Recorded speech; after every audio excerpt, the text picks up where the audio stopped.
Welcome to Conversations on Conversations, the show where each week we explore a topic with an expert that can help people have deeper conversations and build more powerful relationships with themselves and for others. I'm your host, Sarah Noll Wilson, and I really am so excited for this conversation. I'm excited to introduce to you our guest this week, Paul Ruiz. Paul helps leaders in times of growth, change, and uncertainty. He uses approaches from human-centered design tools and methods, leader agility, conversational intelligence, and narrative coaching technologies. I love all of this. His work is his passion for fun and well-being. He cooks, practices yoga, and plays golf. His joy is his wife, Janice, and their teenage sons, Luke and Franco. Paul, welcome so much to the show. Thank you. Thank you so much, my friend. It's so nice to be here. I'm starstruck. I feel like I'm the student who's getting to interview her mentor and her teacher, and so we can both just come from a loving spot. It's been a while. I cannot help but reminisce about the first few weeks of the pandemic, and we were having a very deep conversation about what do we do, how do we help people, people. I can't help but reminisce. It's a pleasure to be here. Congratulations on this wonderful show. Congratulations, of course, on your book. It's amazing, and it's a pleasure. I'm deeply glad to be here. This is where I want to be. I love that.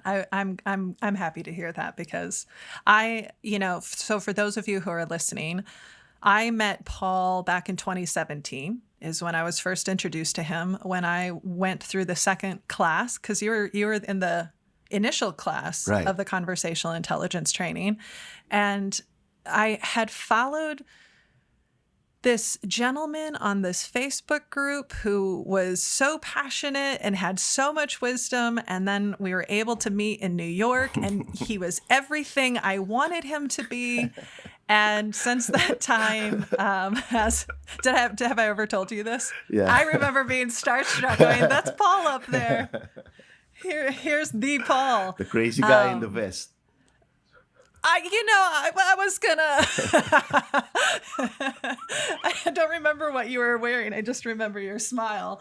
But over the years, we've formed a relationship. But he's the coach I go to when I'm feeling stuck. And there have been times when maybe I'm struggling with a situation or I'm struggling myself. And so I am so excited to introduce all of you to Paul. And I have no doubt that there are going to be lots of moments where you have what I call a Paul moment, where you just pause and go,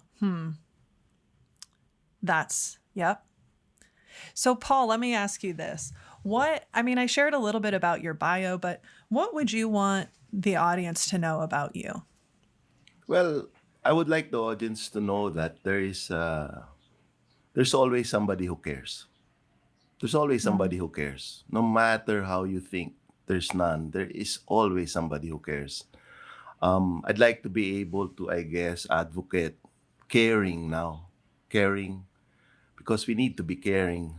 We need to be caring deeply about how we are having these conversations, how we're thinking of conversations. That's why when you invited me to talk about conversations, there's no way I'm not going to be engaging in it, because there are people like us, both of you and me, who have taken this call to a profession, but it's a calling, right? It's a deep sense of it's so much more than just business. It's right. My friend Farah, she says it's ministry, Sarah. What we're doing is ministry. Yes, I was about to get there. That's interesting. It is indeed ministry, and I think that's the evolution too. That I'm almost 20 years into my practice. This is my 19th year in November, and next year I'll be celebrating 2 decades of doing what I'm doing, and it makes me reflect. It makes me reflect deeply about impact, about helping.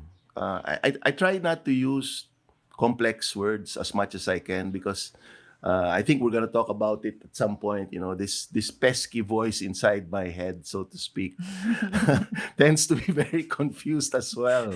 So that guy, I'm trying to put him in check right now. Exactly as we're talking, he wants to go somewhere, and I'm trying my best to go in a direction that will be serving of the audience and the show. But yeah, in a nutshell, that's what I want to put forward. I want to remind people that there are professionals, but there are also non-professionals who are helping, brothers, sisters, friends, buddies, husbands, wives, partners, uncles, aunts, who you might not have had given a chance to be connected to you. But having a Mm. conversation will just make so much of a difference than keeping it to yourself, you know, or being alone at it. Because now is a good time to be connected. Yeah, there's so much that's coming up for me just hearing you talk, and I absolutely love that you started that simple question with just know that there's somebody that cares. And one of the things that I'm curious about for your journey, knowing that our paths crossed in the work of conversational intelligence. So I guess, first, just as a grounding, because you and I are familiar with that, Mm. people get to hear from me all the time, but speak a little bit to the work of conversational intelligence Mm. and that foundation. And so I'll just start there, and then I have a follow-up question. Certainly. I miss Judith, our mentor teacher. No, Mm. I can't help but miss her. She was a woman way ahead of her time. And Mm. I recall in the lessons, in the private mentoring sessions that we had, she would remind me constantly about, and the context here is my insecurity as a coach. I was telling her, I've been practicing for so long, but why do I still get this imposter syndrome at a ripe old age of during that time, what, 49? Now I'm no, the younger, right? 47. Now I'm 52. But during that time, she said, but Paul, there is something very special inside you, and that's all you have to worry about. It's embodiment. So conversational intelligence, to the viewers who are new to such concept, is really the art and the craft and science behind how leaders build trust through conversations and the quality of human interactions that they engage in on a daily basis. Now more than ever, the pandemic has highlighted, this pandemic age that we're living in has highlighted the value of that. You got all of this conversation and literature and study about the impact of the quality of conversations that leaders have, especially now that well-being has become strategy. I mean, in the Mm. workplace, but not just the workplace. I mean, work has invaded home, and home has invaded work. So Right. so our ability to actually become transparent, define our relationships, deepen understanding, describe shared success amidst all of these downers that the pandemic is constantly bringing up, and testing these things. No, I just went through the main framework, which is the trust framework in CIQ, or conversational intelligence. It's how we can be truthful. That's why I admire your work too. I mean, I'm doing my best not to make this a mutual I was gonna admiration say my conversation, but my you know, my job is I follow you too.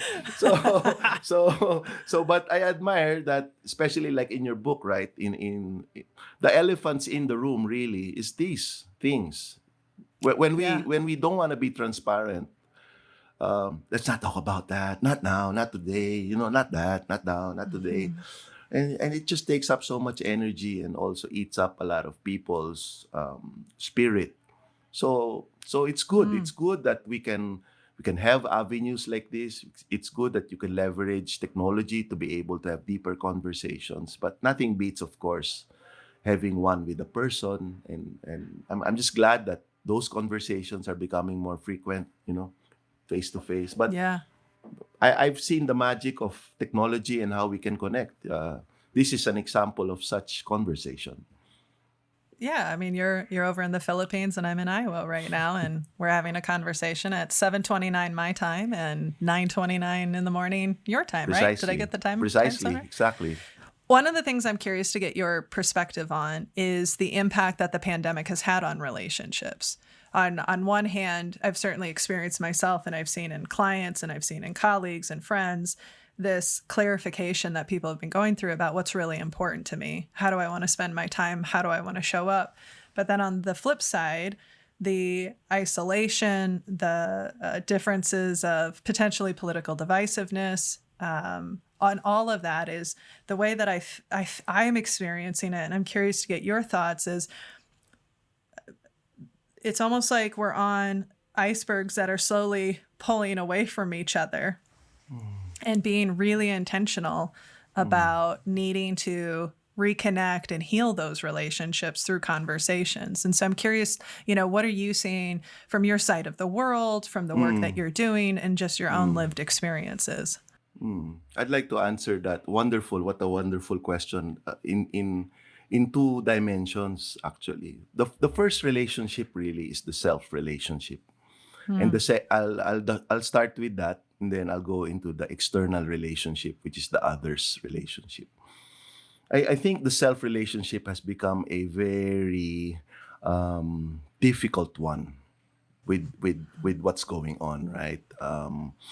Mortality salience, understanding that there's an end, just being very aware because of especially at the onset, right? At 2021, especially when there's just the numbers just spiked, and it was cataclysmic in terms of the numbers of people who were just dying here and there, and the sense of it coming to home was really just real. It did come to home, of course, for a lot of people, yours truly as well. And so the first relationship was, am I cut out for this? Can I make it?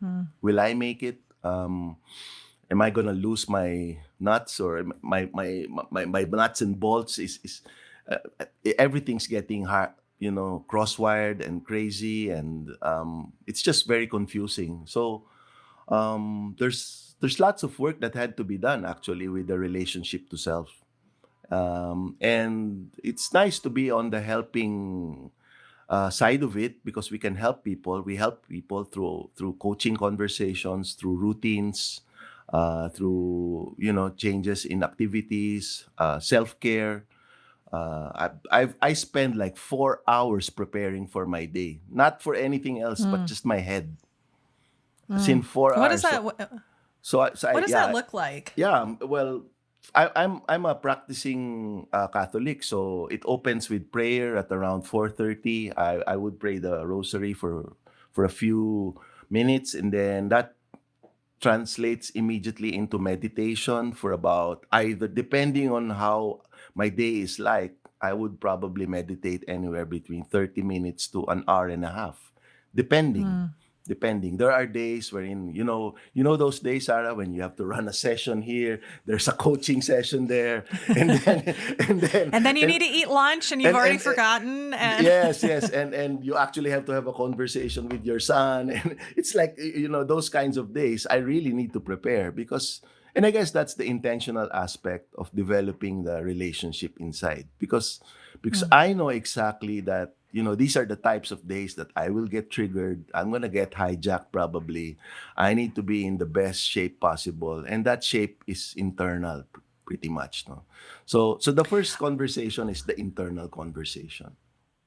I want to pause there for a second, because I want to expand on that and go deeper into that, because you said something that I want to repeat back to here is, it was really profound when you have the awareness to say you have an awareness of the days that are more likely to trigger you than not, right? The days when you might not show up at your best, or maybe frenetic, or whatever the case might be, and being really intentional about that, taking care of yourself. And even when we talk about self-care, a lot of times, I think, speaking from a Western perspective, a lot of times self-care is very external, right? Outside in. Yes. Go take a shower, get your nails done, right? Whatever it might be. But I think there's something really provocative about, And that's a practice, again, the goal with the show is to have these conversations and then find moments of practice where people can go, oh, what would that look like for me? Is what's the plan, that getting ready plan, when this might be a hard week, or this might be a tough day, or and so I love that practice that you put forward of really just getting ready and anticipating from a productive perspective, not a worry, but okay, this might challenge me, but I'm going to put myself in a position where I can meet that challenge. The word is performance. I need to perform. And when people ask me, perform what? Life.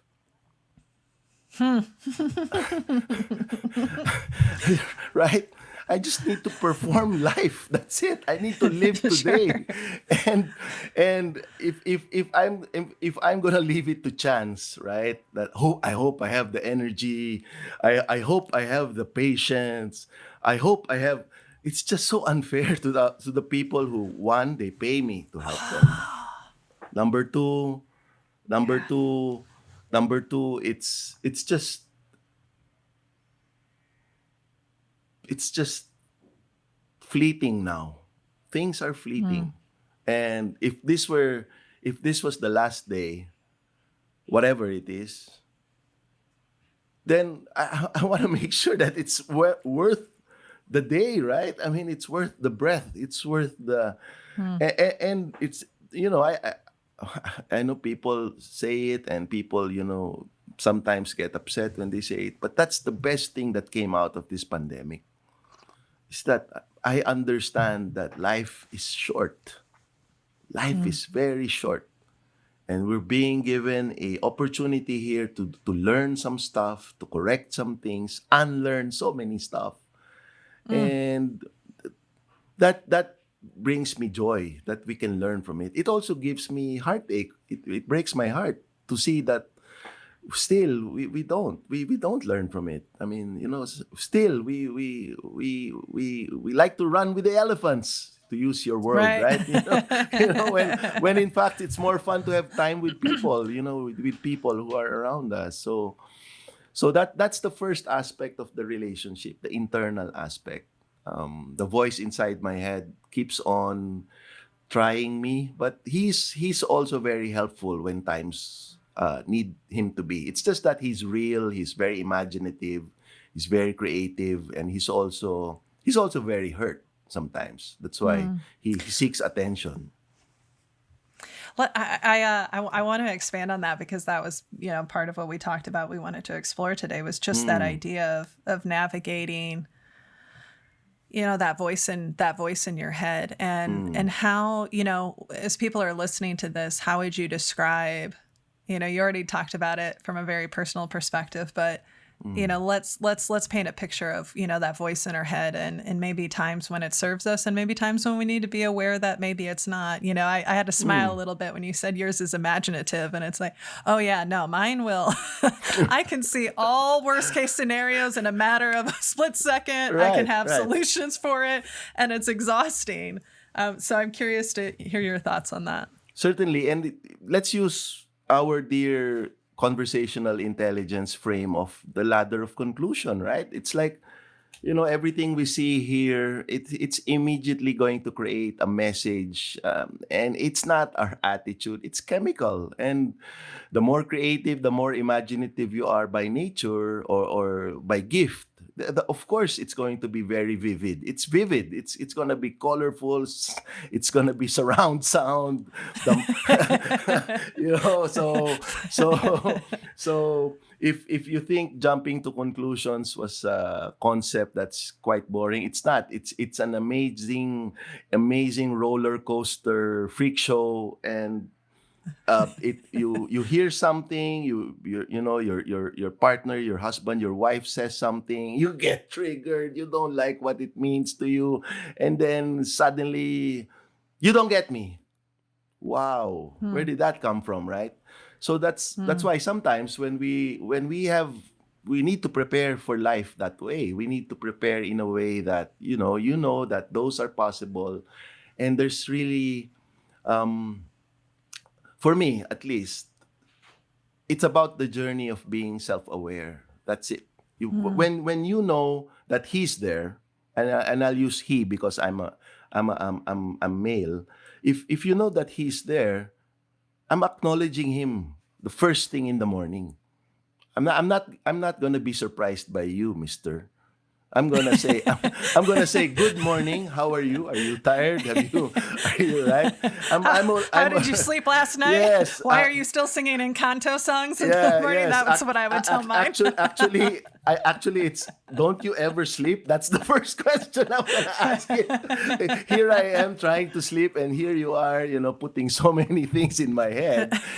Can't you wait until the sun rises, or at least until I'm actually up? Right? So that was quite a ride. I'll tell him that. I'll acknowledge him right away. And it's funny, right? Because when I put that kind of humorous spin on the voice inside my head, he doesn't become so worrisome. You'll be surprised. You give him so much attention, he'll just okay. He's kind of shy too, so he'll say, "Okay, I'll leave you be. It looks like you have me. I'll leave you be. Go ahead, do your magic. I'll leave you be. I'll crop up later. I'll see you. I'll see you when everything's quiet, right?" So I don't know. I think it's the gift of really the meditative practice. When you really quiet down and you really hear the breath, you understand the life inside you, and acknowledge that voice inside your head is a thought. It's an idea. It's not you. It's temporary. It's temporary. But you definitely don't shove him or don't he's gonna come out, man. So no use, right? I would prefer that we're in this together. I need you, you need me.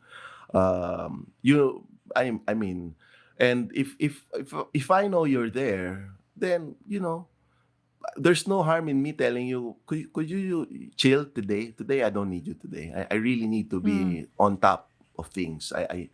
I'm helping somebody. I'm working with my son. I'm doing something for my wife, or I'm doing something for an advocacy or an organization I'm supporting. Give me time. Crop up later, okay? See you at happy hour or something, whatever. But so I'll schedule in for 8:00 tonight. Yes. And I found that when I speak to myself that way, it's just amazing. I get to focus on what's the present. We talk about that so much. People ask, and I love that because in I'm a huge Mike Singer fan, and in the journey of inner work, which is what I associate my work now, because I get it. That's what I do. I help people with their inner work, the executives, the CEOs. In the journey of the inner work, I've learned that when you acknowledge the voice, when you acknowledge yourself and your ability to be different from everything else that's happening outside, it's actually okay. It's cool. It's fine. It's natural. You're not sick. It's just a function of yourself protecting you. Your brain is working fine. So be happy when you're worried. Be happy when you get a little bit antsy, because you're fine. You're alive. Your brain is active. It's good. But when we don't acknowledge it, when we deny it, or worse, when we push it aside. Yeah, you're like, oops, this is not happening. When you do things like that, you tend to just give it energy, and that's what it is. It's just energy. But if you allow it, it passes through. It passes through. So that's the first aspect of that powerful question you asked, right? The inner relationship. Yeah. No, we will. I mean, we'll get to part 2 here in a minute. But what's coming up for me is it makes me think about my journey with my panic disorder, and having to. I appreciate the language of what does it look like to be happy or to be appreciative that you have the worry, because it tells you that you're brain is working and you're alive, and it's not always comfortable. And that whole idea of I'm not my thoughts, that was a mantra that I had to really adopt.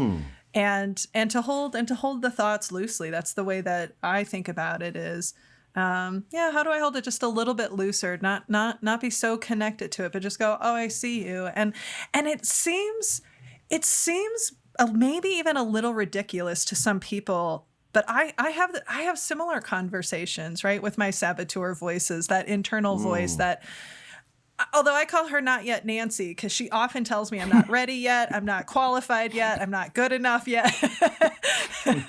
She's got this, pointing finger if I were to characterize. But there is something incredibly powerful in saying, thank you. I don't need you today.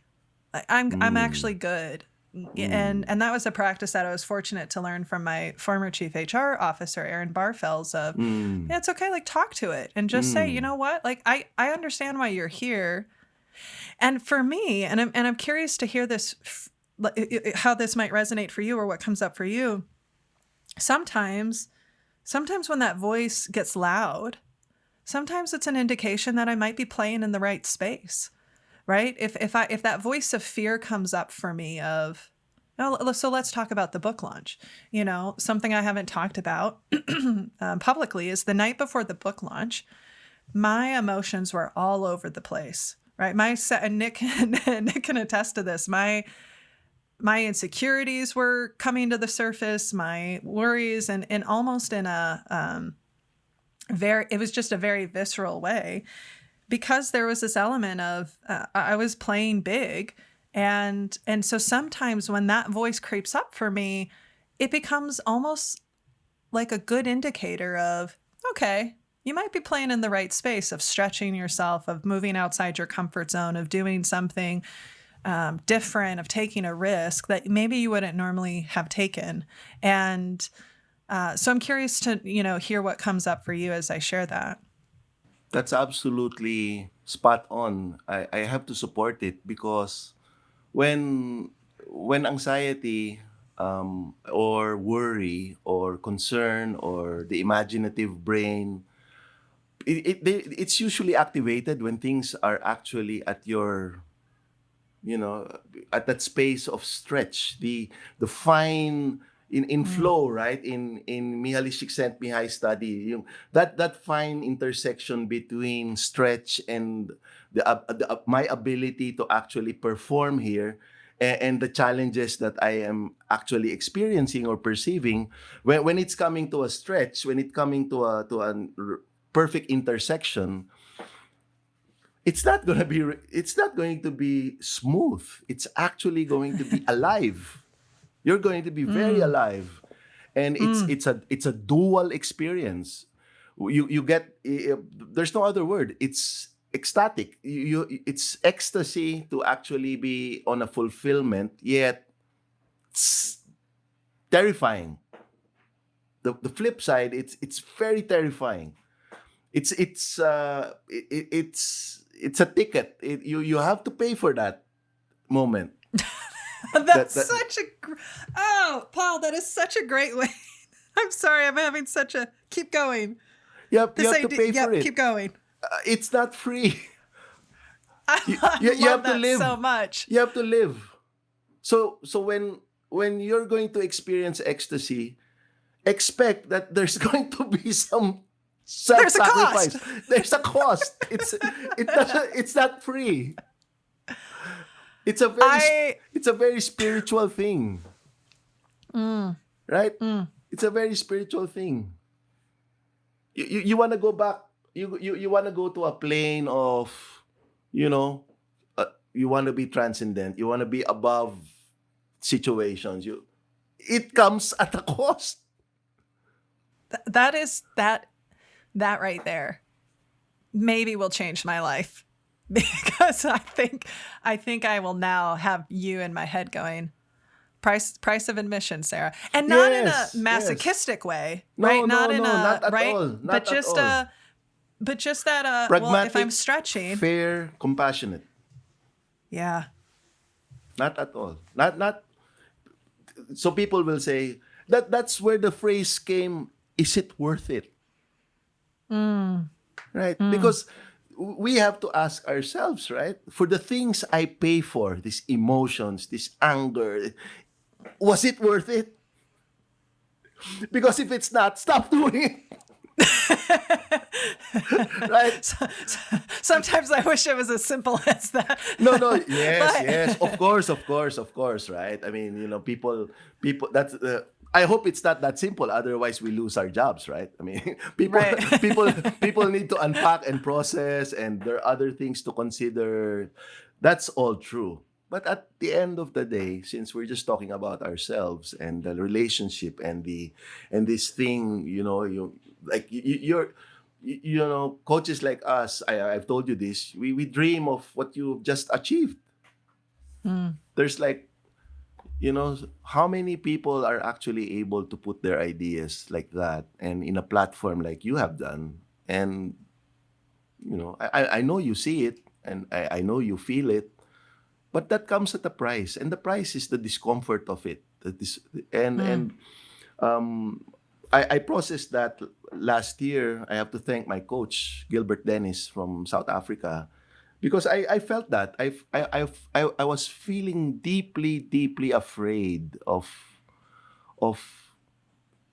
my work, and there was no reason to be, because it picked up. There was a renewed appreciation of what coaching really does, and it's all good. But suddenly I got this fear of, I'm losing it. I'm gonna lose my practice, etc. I didn't know where it came from.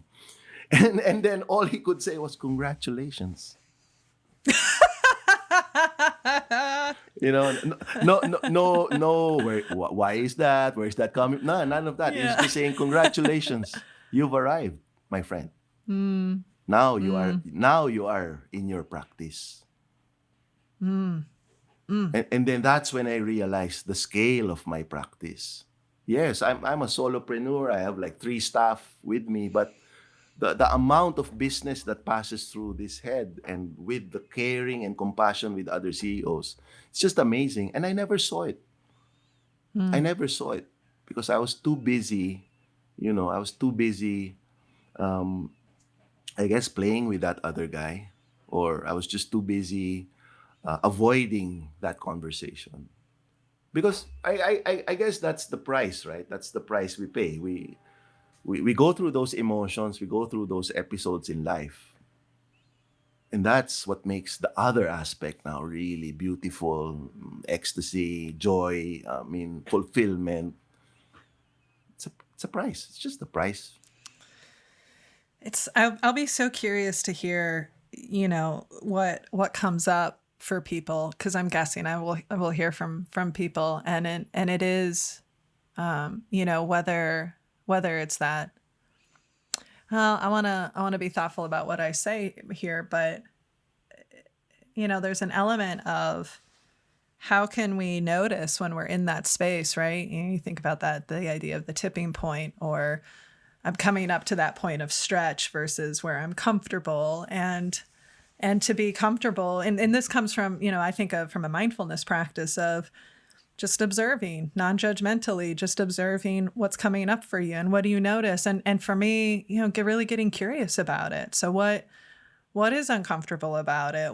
And to be honest with that, just yesterday, somebody asked me the question, what are the fears that you feel like still, show up for you? And they had a list, and we talked about how, fear of failure and fear of success can be the same side of a coin, or two sides of the same coin. And to just invite a deep curiosity to say, that's an interesting feeling. Like what's going on there. And not with necessarily any goal to change it, just to observe it and to learn from it. The other night, I had a very powerful conversation with my coach. And one of the things that came up was exactly that. It's a moment. There is a moment in all of our lives. Sometimes it's just a simple, strategizing with your family over dinner. Sometimes it's a deep conversation in a boardroom that will impact hundreds of lives. But there is a moment wherein it's just scary because you have to now participate in this thing called life, which I need to be prepared for. So if I don't feel prepared for it, then I just amplify that fear, right? I just amplify it because I know for a fact that I didn't put in. But so it's very hard when that moment comes. It's very hard to be composed. But there is no other way that I know but to pause. You must slow it down a notch. Just slow it down a notch. Really try to consciously slow it down just a notch. Because life is moving at such a speed. Change has become my most favorite description of change right now, Sarah, is rugged. I like.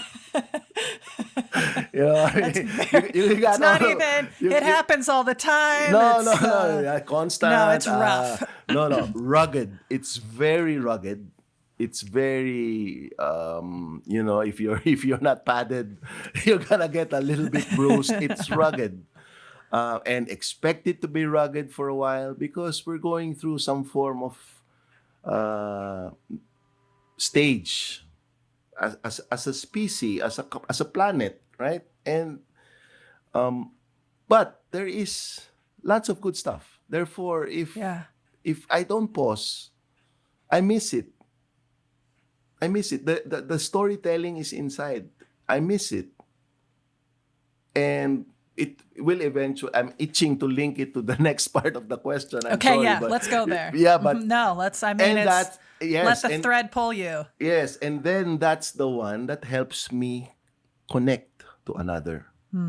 Because if I miss it, then that more important relationship, which is the external. Well, at least from the point of view of the viewer and the listener, I'd like to say the important relationship is the external. But both are, I think, in equal importance, right? But for me, just for me, I'm not a scientist. I'm not a neurosurgeon. I'm not a neuroscientist. I'm not, I'm just a practitioner. I'm a human being trying to learn life and become helpful.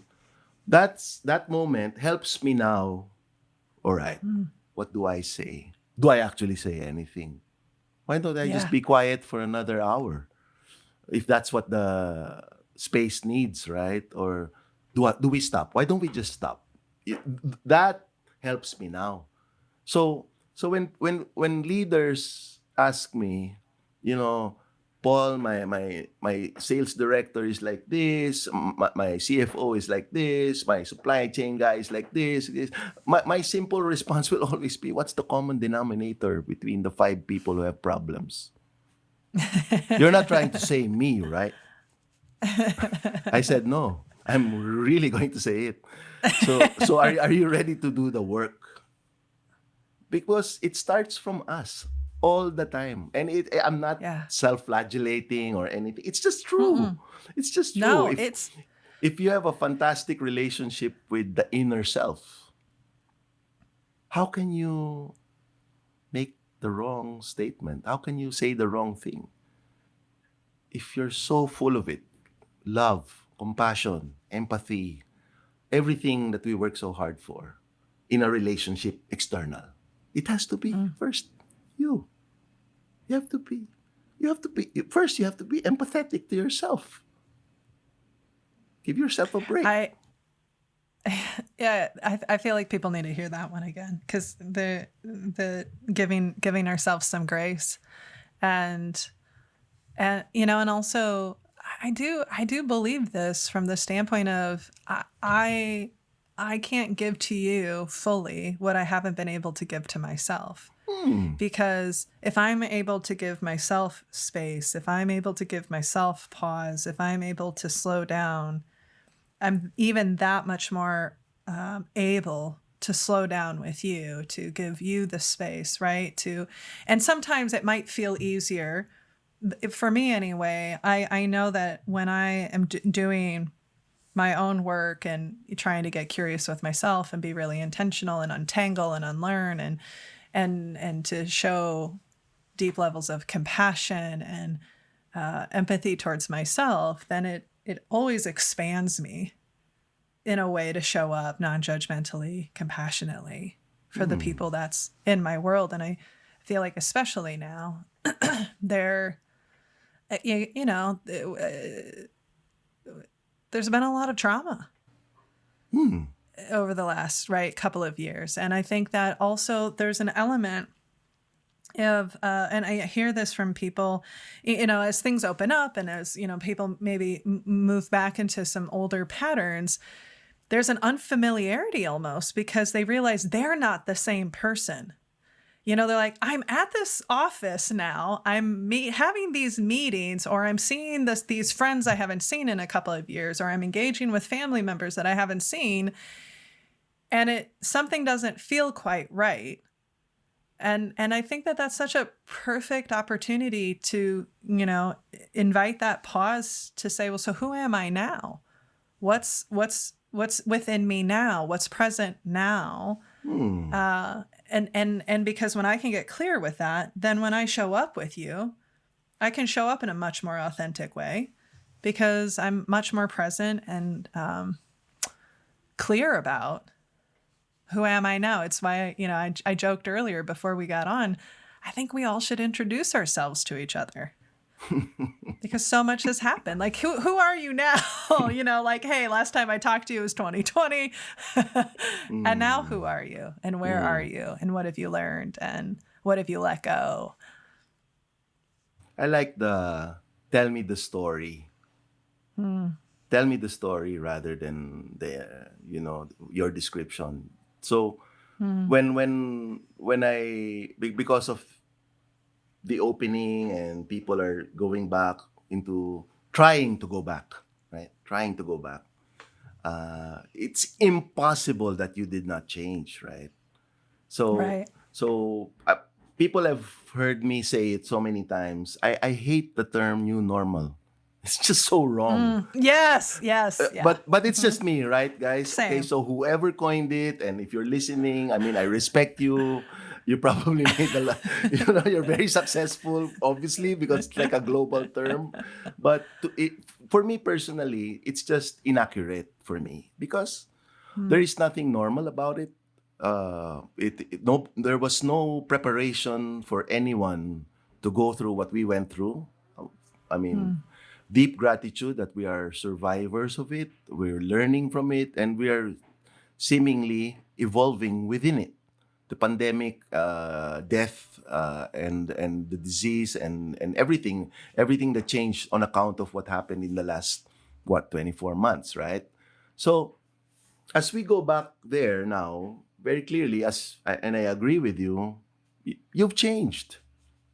You've changed, and that's really a critical transparency question to begin with right now, right? It's and I think the leaders. I'm very fortunate because I'm surrounded now with CEOs who have deep personal investments in that reality that people have changed. Some good, some really tragic, but we're all coming back. So why don't we just gear down a little bit, invest valuable time, and really asking what's the story. So one of the things that emerged was, let's stop asking people how they are. Just ask them what happened to you, and I'll listen. What happened over the last few months? I know we've been Zooming. I know we've been constantly, transacting. But really, what happened to you? What happened to you over the last few months? So that's one of the things that we're teaching managers now. When they do the check-in, we teach them, ask the story. Make people tell stories. And if they don't want to tell the story, just be patient. But one manager asked me, "So, coach, if you actually say how are you, is that bad?" I said, "No, no, no, not at all. I'm sure you meant it.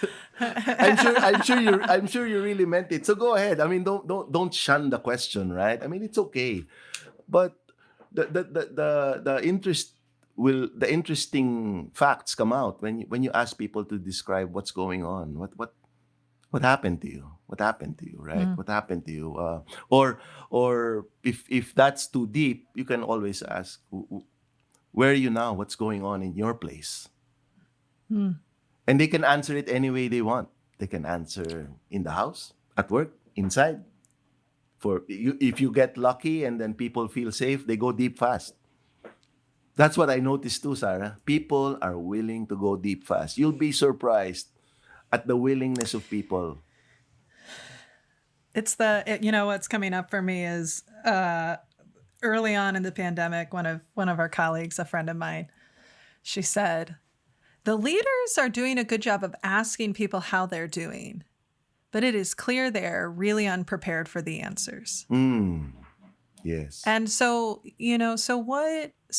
what advice or perspective would you give as people who are listening to this, might be thinking, oh, I want to try asking and listening different. I want to try asking that question of, what's your story, or where are you now? I don't want to say tips because that makes it sound so transactional, but I think it's okay to say, what are some perspectives that would be important for people to hold on to, or maybe even some traps, because I can name a couple traps. We're quick to want to fix people's problems. Like, what do I need to do to remove your pain? Yes.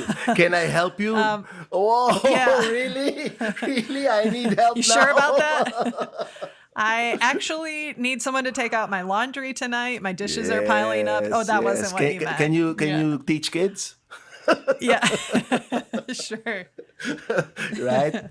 So tips are fine actually, but I think I am happy to share lessons for free.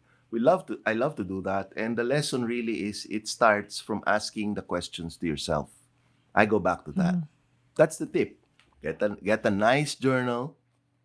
Get the a nice pen that you like. You can go tech if you want to do it, but I like the paper pen distance, and when you move your arm, there's so much intentionality into it as compared to your fingers for some reason, right? I mean, I'm sure this thing is true. And when you answer the questions yourself, you realize that, okay, these are the kinds of answers that could come. So honesty to self, willingness to be vulnerable to self is great practice fields, most especially if you really mean it. If you really mean it. That's why since I mean it, and it's everything to me, when I coach somebody, I'm going to prepare big time internally. I don't read coaching books or frameworks. I have coaching notes about clients, but to be honest, I don't. That was that conversation. This next one, this is different. Everybody is different every day. This reality is critical. Everybody. You think you know that person. You sleep with that person. You live with that person. You're meeting that person every day. You have cadence meetings weekly. Everybody is different every moment, every day. So that requires deep empathy, deep intentional empathy, openness. You have to be open. You have to be accepting. You have to be you just have to be kind. You really have to be kind and patient. And because tomorrow is a different person, same look, same box in the Zoom call, but they're different. They change every day. What I imagine what would be possible for ourselves, for our relationships, for work, if we had more moments of remembering that and being open to that, right? And checking those assumptions, not jumping to conclusions. And to show up and go, well, this conversation in this moment, this is this. And that openness, not only to the other person to go, they're different today, but also to remind yourself, and you're different too. I think that's really beautiful. And and we talk about that, when we're honest with ourselves and being able to make those connections,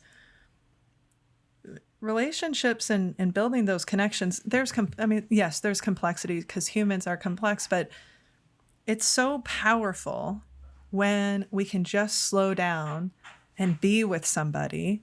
And it's so powerful when they know that you're just being with them and vice versa. That Yes. sometimes, you mentioned earlier at the very beginning about, you try to use simple words, but there is some simplicity of just what does it look like to just meet this moment from that place of deep compassion, of deep empathy, of deep curiosity, of whatever this moment needs, and to give the space to the fact that, and you're both different. I love that. And that both of you can forget, and that both of you can relapse. That's the vital thing too. It's one thing to be aware of all of these nice virtues, right? But the most, I think, very vital is also remembering that, hey, it's okay, you missed, that was a little bit judgy. Or, hey, it's okay, I think that was uncalled for, but yeah, it's okay too. Because we relapse more than do good stuff. That's Yeah. what life is an amazing journey of mistakes. We constantly make mistake. In I guess in the grand accounting of life, you probably have like what, maybe 85%, 90% mistakes, and then 10% glorious moments. And the 10% glorious moments is like life. That's I'm so happy I was born because of those 10. But the 90% really is just every day I'm screwing up, or I'm saying the Right. wrong thing, or I'm hurting somebody else. Well, I will confess, right? I mean, I hope this does not ruin my brand, but that's me. As a coach, actually, that's me. I'm so conscious of the fact that I make so many mistakes. And it can get to me, but sometimes. But I'm also very clear that just as we're speaking now, I'm really sorry. Because I have my notes on my phone, but a message popped up, and the message says, and I just want to read it on air. Coach, I want to thank you. I just got awarded as segment leader of the year. I was working with this coachee, and they're having their national sales convention online right now as we speak. And he just got awarded, and he messaged me just now. I love that. And so it makes me think, right? Okay, I think I did something good last year. Yeah, that 10%. Okay, he got a percentage of a percent last year. So that moment, it's serendipity, just reminds me at this exact moment as we speak that we are flawed, we will make mistakes, we will relapse back, but the intensity of our intention to do good should be okay. It will be fine. Yeah. It will come out. I often say regrettable events are inevitable in relationships, right? Sandpaper moments are inevitable. We get tired, we get hangry, we're stressed, we have different values, we have, different skills. And, or when I think about, because I know a lot of our work and my love of the amygdala got amplified during the work with Judith and the conversational intelligence work is we can't always stop the initial reaction. It happens too fast. right? It's The just too regrettable fast. events can happen. It's too fast, It's just but too we can fast. recover from them. We can Yes. learn from them. We can Yes. reflect from them, and we can, you know, we can do a little better because of them. And but we have to be willing to slow down and pause And and prepare. reflect And and prepare. prepare. And Yeah, prepare. yeah. So when you prepare, you're right. You cannot avoid it. It's too fast. But if you're prepared, sometimes you go through it alone. Mm, Can you imagine how many sandpapers you've just saved? mm. You go through it alone. You go through it. Okay, okay, okay. I don't like this topic. I don't like this meeting. Okay, I allow it. I'm gentle to myself, and then I just let it go. Go, pass. Yeah. All right. So now I've gone through it. The chances that it's because you'll never know it's gonna come up. It does not Right. announce itself, right?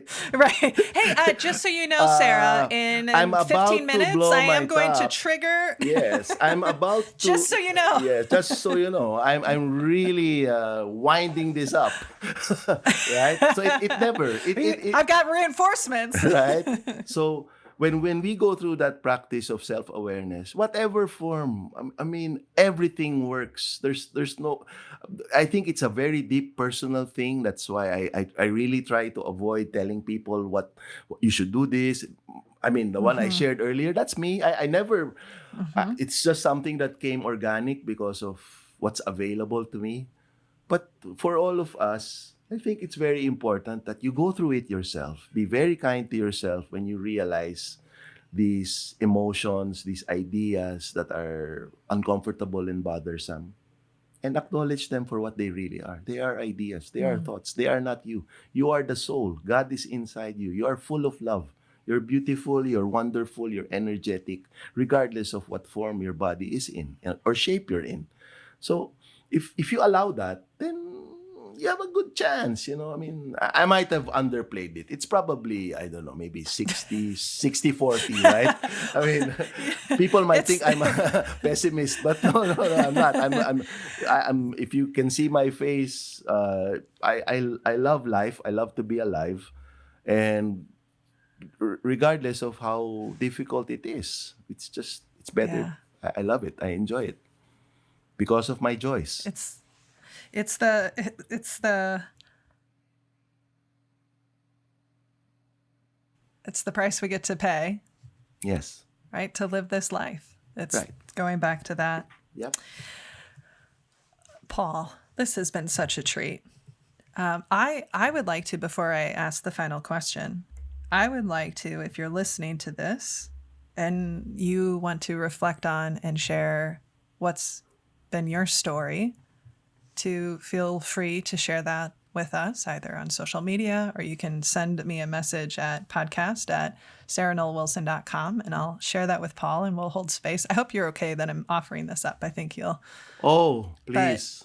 I'd love to. yeah. Yes, I will. So if we can be of service and ride along you in your own journey of self-awareness and self-care and building that manual for yourself. I always think of it as a manual. Like I have a Sarah manual and you have a Paul manual, and what it looks differently for both of us, right?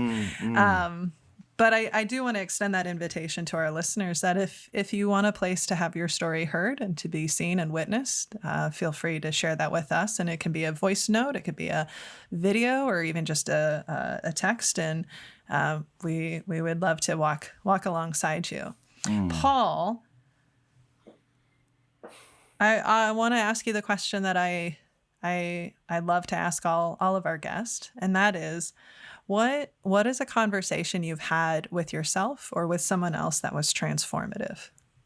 Very recently, we went through a very difficult situation because of the pandemic. When, very recently, this was last week, and we had to. There was lots of conflict here at home, but we're all good now. So it's nice to be able to say that live. We're good. And in one of the moments, the topic was forgiveness. Forgiveness. Because I think now, because we're on edge, business is bad, or people have lost a job, or we start to live together physically, and it's tough to a lot of people. And so I'm speaking to the audience who are having that, right? The space has become smaller. You're feeling that the world is becoming smaller. The space, it's just too tight, and therefore other people tend to become a source. And forgiveness is critical, I think, to the next step. But it's very hard, especially if there's baggage to unpack. So I asked somebody who I trust very much, a mentor of mine, actually, one of my sisters, and I was telling her about an emotion that I was going through, and how forgiveness is tough, and how I could help somebody forgive somebody else. And then she said something to me which just was amazing. She said, "Will it. You don't have to do it. Just will it. Will." And it's so true to me, because I think will is the most powerful human capacity. The will to love, the will to forgive, the will to care. So if you will it, even if you don't forgive yet, you don't have to go through the process of, I'll sit you down and then I'll say, I forgive you for everything. Because that's the tough part, the will. Just work on that every day. And it was such an amazing thing to have been shared. And I want to share it to everybody. If you're having a hard time forgiving, just will it. You don't have to do it right away. One day, it will. Paul, I love you. I love you so much. And I mean that not in a flippant way, but I have such deep respect for you. And I am so grateful. I'm so grateful that our paths crossed. And I feel like every conversation I leave with you, you remind me and help me be a better human. So thank you so much for continuing to be you, for joining me today, and hopefully helping others receive the same as I feel like I always receive with you. So thank you, Paul. It is most welcome. I love you and Nick too deeply. Your work, both of you, is amazing. The work that you do with your team, the work, I know that because we've talked about that. I've met some of your team before, and it shows the love that resonates in your group. So it's amazing. You continue to inspire me. You continue to inspire so many other young people in the helping job, coaches, counselors, writers, teachers. And you guys are a blessing. And it's wonderful to be here with both of you, all of you, everybody behind the scenes. Thank you for this wonderful show. Your conversations on conversations, I think, is it's an amazing gift, and it's so nice that you've given it away. So, Paul, one final question for the people who are listening to this and want to become friends with you and love on you the way that I get to. What is the best way for people to connect with you? Well, obviously, we'll put all of your social links in the show notes, but what is the easiest way that you would like people to find you? Oh, sure. Leadersintransition.ph. Please go ahead and log on to our website, leadersintransition.ph. I am Paul Ruiz. We help leaders think, communicate, and act on it. That's it.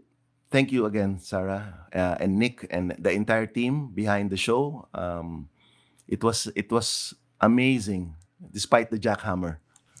I was just going to say, because this might get cut out, but I was like, I do think we need to give thank you to Janice, because so I don't know what we're going to keep in the show, but we are going to keep this. True story.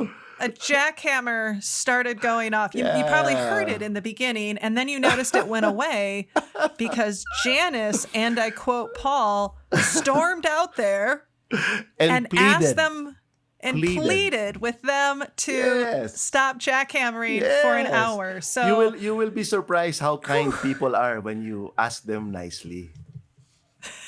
That feels like a really great way to end. Right? Paul. That's the best way. Thank you so much. And You're welcome. with that, thank you. Thank you for listening to this week's episode of Conversations on Conversations. I know that I very much enjoyed talking to my good friend Paul Ruiz about various topics related to how do we navigate the voice in our head, how does that impact our ability to connect with other people. And one thing I do want to call out is that a couple of times he and I mentioned a woman named Judith, and I just want to introduce and talk about her for a moment. Judith E. Glaser she was a researcher who created the concept of conversational intelligence, and we lost her a number of years ago to cancer. And her research very much informs the work that we do, and so she was a very important mentor in both of our lives. So I just wanted to give her some love.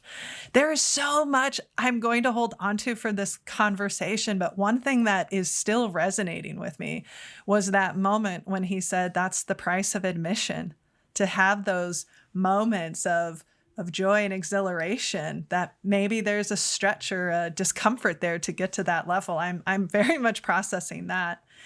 So with that, for more information on holding deeper, more meaningful conversations with others, or if you'd simply like to reach out, you can connect with us on sarahnollwilson.com. You can also connect with me on social media. You can find me on Twitter, LinkedIn, Instagram, Facebook. Just search Sarah Noll Wilson.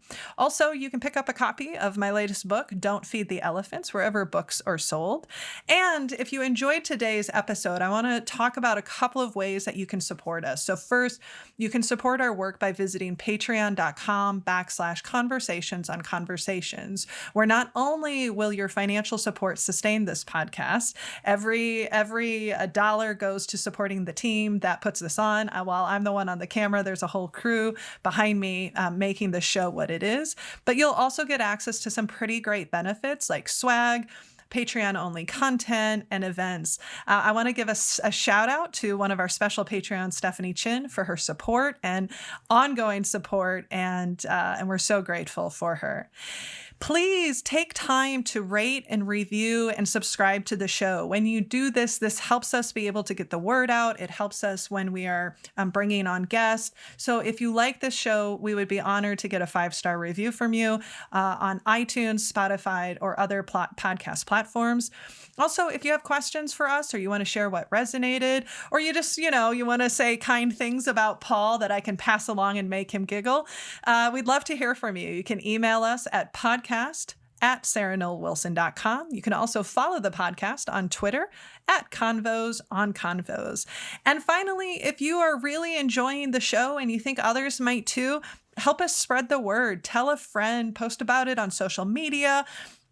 If you want to create an Afghan with a Conversations Out of Conversations logo on it and give it to someone. But we want these conversations to reach as many ears as possible. So helping people find the podcast is another great way to show your support. I want to give a huge thank you and shout out to our incredible team who makes this podcast possible. To Drew Noll and Nick Wilson for the editing and producing of the show. To Olivia Reinert, who helps us with transcription. And to Caitlin Summit Nelson for all of her amazing marketing support. We couldn't do it without you. A final thank you to our guest, Paul Ruiz. He is just something. He's incredibly special, and I'm so glad that you all got to meet him. And just a final reminder that when we can change the conversations we have with ourselves and with others, I firmly believe that we can change the world. Thank you all for listening. Take care, be well, and don't forget to drink water.